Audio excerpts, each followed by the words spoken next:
Hey y'all, it's Kate from the Apothecary and welcome back to my channel. I am back with another Battle of the Books video for 2024 edition. This is round 2, part 2. If you missed the other videos, they will be linked in the description below. This is the second half of our round 2 books. I'm gonna jump right in. We have 16 different matchups here, just like we did in the first round 2 video.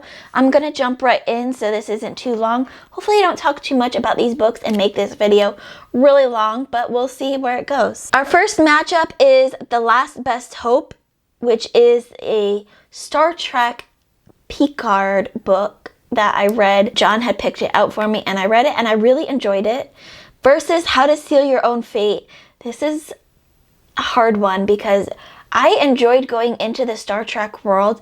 I've had a hard time getting into their TV shows because it requires so much focus from me that I have a hard time. I had a better time getting into the books because reading is where my focus is. When I'm watching TV or movies, I tend to zone out a lot and I have a hard time and it requires focus in order to follow along with it. But I enjoyed The Last Hope book and seeing this world in Picard's point of view, and all I could imagine was Sir Patrick Stewart and LeVar Burton in their respective roles. It was great. How to Seal Your Own Fate. This is book 2 in the Castle Knoll series. I really enjoyed this book so much. I got the arc from the publisher and I really enjoyed that one. I think I'm gonna give it to How to Seal Your Own Fate. Next up we have The Gathering Storm, which is a Wheel of Time book by Brandon Sanderson and Robert Jordan, versus Out of Darkness, which was a historical fiction book that the author's agent approached me via email about back when I was taking review requests, and it left me with a lot of questions. I felt like it could have been executed a little bit better, and I was really confused by the end of that. So I'm going to give this one to The Gathering Storm because even though Wheel of Time was not my favorite, I enjoyed The Gathering Storm more than I enjoyed Out of Darkness. Next up we have Seekers by Troy Nolting versus How to Solve Your Own Murder. Fantasy versus murder mystery. So How to Solve Your Own Murder was book 1 before How to Seal Your Own Fate in the Castle Knowles files, and that was my first introduction to Kristen Perrin. I really loved those books, that series. Seekers was a YA fantasy self-pub. I really enjoyed it, but I had questions at the end of it. And it felt like not everything that should have been resolved was quite resolved. So I'm going to give this one How to Solve Your Own Murder. Next up is The Demon's Dagger, which was a Sphinx novella, versus The Garden Gnome by Jeff McIntyre. I loved The Garden Gnome, and Bob, our gnome, was so precious. The Demon's Dagger, I had so many questions for. I finished that novella really confused also. So I'm going to give this one to The Garden Gnome. Next up we have A Strange Case of Dr. Jekyll and Mr. Hyde. The collection, not just the short story, which I didn't know was a short story until I saw that collection, versus Deadbeat.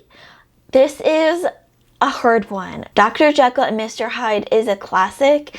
It's more at novella length, but it was in a collection of short stories. Some of them were longer than others. Deadbeat is, of course, a Dresden novel, which I love all of them. What do I give this one to? I'm going to give this one to Deadbeat because while I loved the novella Strange Case of Dr. Jekyll and Mr. Hyde, I didn't love all of the stories in that collection, and I am doing this based off of the books and not the story within the short story itself. So this one is going to go to Deadbeat. Next up we have Downtown, which was a Dresden graphic novel, I believe, versus A Room with a View, which is a classic. This one I'm giving to Downtown because I really enjoyed seeing Dresden in the graphic novel format, and while some graphic novels are better than others, I felt like this one I really enjoyed. A Room with a View was kind of mid-range to me. I think I gave it 3 stars, maybe 3.5. It was good, but it wasn't amazing, and so I'm gonna give this one to Downtown. Next up, we have Divine Rivals versus The Crimes of Rooker Flynn.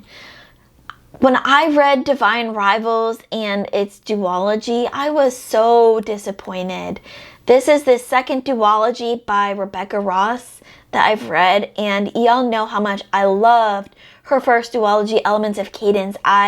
It became an auto by author for me after reading that duology. Divine Rivals and its second book, Ruthless Vows, which you'll hear about later, it was decent, but it just did not have that magical feel to me. So I'm going to give this one to The Crimes of Rooker Flynn, because while I didn't enjoy it quite as much as I did Legends of Blackjack, I think I enjoyed it more than I did Divine Rivals.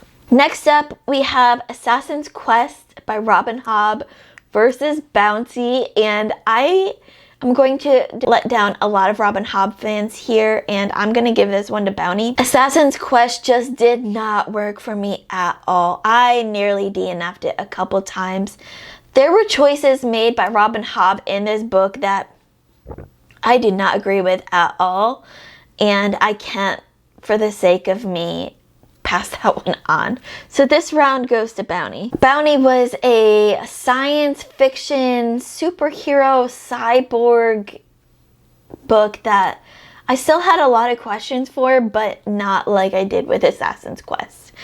Everything made sense to me in that book. Next up, we have Don't Bloody the Black Flag by James Lloyd Doolin versus Becky Lynch, The Man, Not Your Average Girl. As much as I love James Lloyd Doolin and his whole series, I have to give this one to Becky Lynch, because like I said before, that book just furthered my fandom for her and WWE, and you can ask John, I never stopped talking about that book. So this one goes to Becky Lynch. Next up, we have Bad Grains, which is another Sphinx novella, versus A Lady for a Duke. This is a hard one because I loved Bad Grains. I thought that was adorable. It was like a YA horror-esque novella where kids disappeared and one of the kids' younger sister has to figure out why and where they are and who did it, and I loved it so much.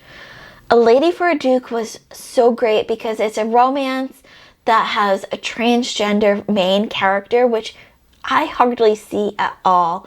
I had to ask for other recommendations based off of this one from Ben, who recommended this to me the first time. I think I'm going to give this one to A Lady for a Duke just because it's so different. Next up, we have A Grave for Us All, which is book 2 in the Crown and Tide series by Michael Roberti, versus Master of Sorrows, which I talked about last time. It's a YA fantasy, dark fantasy book.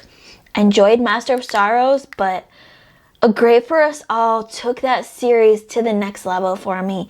It was such a huge step up from book 1, and I can't wait to see what Michael Roberti has up next for us. So this round goes to A Grave for Us All. Next up, we have Legacy of Brick and Bone by Crystal Matar versus The Art of War. So I listened to the audiobook of The Art of War, and it was narrated by the guy that plays Littlefinger in Game of Thrones, which was absolutely fantastic. But not much can beat the Tainted Dominion series for me and Crystal Matar's writing. And this Legacy of Brick and Bone is book 2 in that series, and it just felt like the perfect book 2 for me. So this round goes to Legacy of Brick and Bone. 4 matchups left, and then we'll be done with this video and we can move on to round 3. Next up, we have The Fall Is All There Is versus Evershore. We have a grim, dark, fantasy, sci-fi, cyberpunk versus a Brandon Sanderson YA sci-fi that often gets overlooked. I'm going to give this one to Evershore because I love that series so much.